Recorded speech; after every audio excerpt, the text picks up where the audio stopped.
มาเบิ่งกันว่าเงิน100,000กีบจะสามารถใช้ชีวิตในจีน1มื้อได้หรือบ่สำหรับข้าวเช้าค่อยเลือกกินอยู่ซื้อถางและค่อยเลือกเป็นโร่เปาและโต้เจียงราคาอยู่ที่ประมาณ5หยวนหรือ 16,000 กีบโร่เปาให้รสชาติธรรมดาแต่ว่าโต้เจียงฮ้อนๆนี่บอกเลยว่าโอ้โหโคตรฟินหลังจากที่กินแล้วเฮาก็สิเตรียมตัวไปเรียนกันเนาะซึ่งในชั่วโมงแรกเฮาสิเรียนเป็นวิชาจงเหอและหลังจากเรียนแล้วเฮาก็สิออกไปกินข้าวสวยกันเนาะแล้วบอกเลยว่าตอนสวยนี้แดดโคตรแรงเลยโหบ่ทากันแดดนี่ตายห่าแท้และก่อนจะไปกินข้าวสวยค่อยได้แวะซื้อซาข้าวในราคา4หยวนหรือ 13,000 กีบและสวยนี้ค่อยสิกินเป็นเสี่ยวหลงทางเปา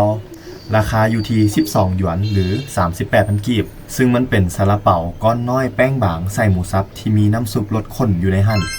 รสชาตินัวกลมกล่อมสำหรับใครที่บ่เคยกินค่อยแนะนำให้ไปลองเบิ่งหลังจากกินข้าวแล้วค่อยรู้สึกว่ายังบ่อิ่มก็เลยไปเปลี่ยนเตี้ยนเพื่อซื้ออย่างกินอีกน้อยนึงราคาอยู่ที่ 1.5 หยวนหรือว่า 5,000 กีบข้ามมาตอนแรงตอนนี้งบค่อยเหลือเพียงแค่ 28,000 กีบและค่อยก็บ่ค่อยแน่ใจเลยว่าต้องซื้ออย่างกินจังจะอิ่มและค่อยก็คิดขึ้นได้ว่ามันมีห้านขนมเจียนปิ่งหรือว่าเคฟญี่ปุ่นนั่นเองแต่นี่เป็นเคฟจีนในราคา8หยวนหรือว่า 26,000 กีบ